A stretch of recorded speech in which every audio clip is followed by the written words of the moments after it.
Did you know the Bible mentions creatures so incredible that many believe they could have been dinosaurs? No, this isn't science fiction. These were beings described with tails like trees, massive bodies, and strength beyond imagination. Not from Jurassic Park, but from the most ancient and sacred pages of the Bible. Today, I'm revealing what very few have dared to talk about. Who, or what, were the Behemoth and the Leviathan? Mythical monsters, or real species that vanished from the earth? And most importantly, why does the Bible describe them in such vivid detail? The Behemoth is not presented as evil or demonic in the Bible. It's not a monster that opposes God, nor is it a good creature in the sense of being helpful or friendly to humans. It is a wild, powerful, untamable beast, but created by God. Its purpose in Scripture is to demonstrate that there are things in creation far beyond human control, but fully under God's authority. What is the meaning of the Behemoth?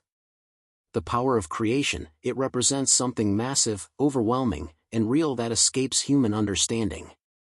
God's sovereignty. In the book of Job, it's used to show that only God can rule over such a mighty creature. Human humility. God tells Job, in essence, if you can't even control the Behemoth, how can you question me? The Behemoth is neither good nor evil. It's a neutral force of raw power, created with purpose. Its existence teaches us that not everything we don't understand is evil, and that God governs even the uncontrollable parts of the universe. What was the Behemoth, and why does it appear in the Bible? Is a creature mentioned in the Bible, specifically in Job 40 verses 15 to 24. The term behemoth comes from the Hebrew word, behemoth, which literally means great beast or beast of beasts.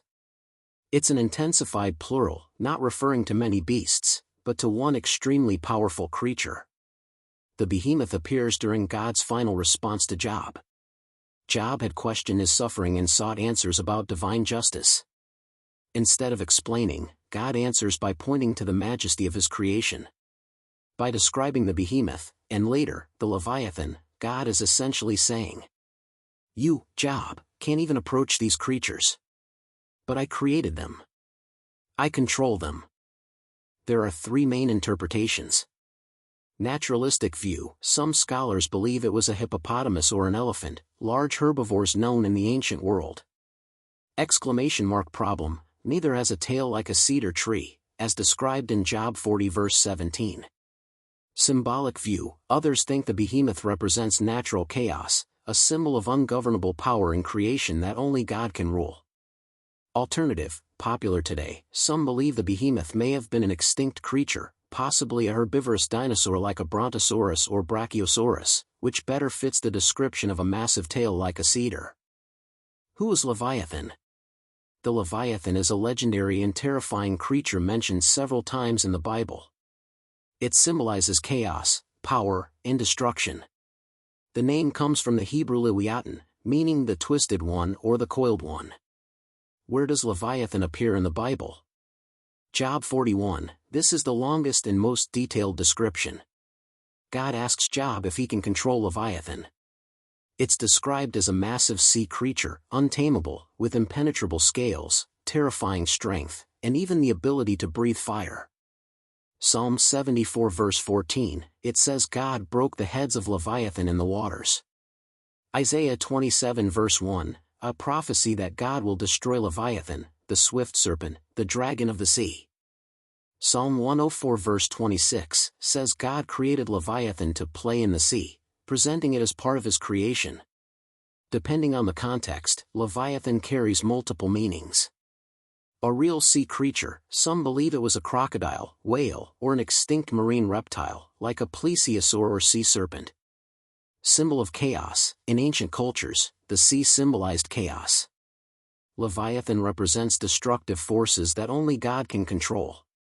Apocalyptic or demonic figure. Later Jewish and Christian traditions sometimes viewed Leviathan as a demonic dragon or a symbol of Satan, especially in connection with the dragon in the book of Revelation.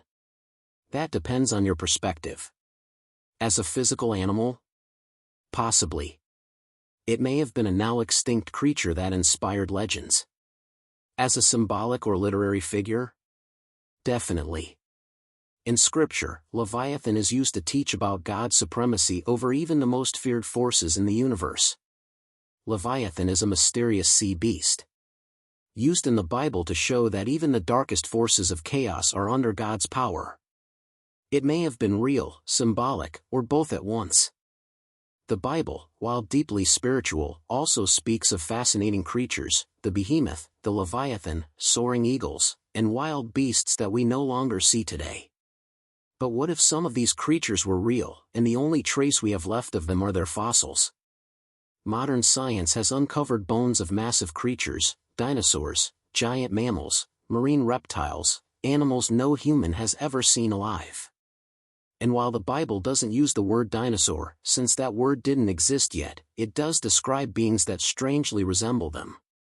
So, is it possible that some of these biblical beasts were real, now extinct creatures remembered through ancient texts? We can't say for sure, but we also can't completely dismiss it. And that brings us to Noah's flood. The Bible tells us that during the time of Noah, a great judgment came upon the earth, and that every creature not taken into the ark perished. This raises an interesting question. Did many animal species go extinct during the flood? Could some of the mysterious fossilized creatures we find today be part of that ancient extinction event? We don't know for certain. But what we do know is that the Earth shows evidence of large-scale catastrophes. Even many scientists admit that the majority of fossils were formed through sudden, watery events, like massive floods. Coincidence? Faith and science don't have to be enemies. Sometimes, faith speaks of the unseen, and science speaks of the visible. But both may be telling the same story from different perspectives. Maybe some of those creatures in the Bible truly walked this earth. Maybe they lived before the flood. And maybe their bones are still buried beneath us, waiting to be discovered. The dragon of Revelation, what if it was real? Imagine a massive creature soaring through the heavens. Its scarlet-red scales shimmer like fire. It has 7 heads, each with piercing eyes, forked tongues, and a crown upon its brow. From its mouth, it breathes fire, and its roar shakes the earth. This is the dragon of Revelation, and according to the Bible, it's not just a symbol, but a cosmic threat. Many ancient cultures described flying dragons, giant serpents, and monsters of chaos. Could the dragon of Revelation have been a supernatural version of something real that once roamed the earth, or even the skies? Some theories suggest that fossils of massive flying reptiles like Quetzalcoatlus, with 10-meter wingspans, or marine monsters like Mosasaurus inspired such visions.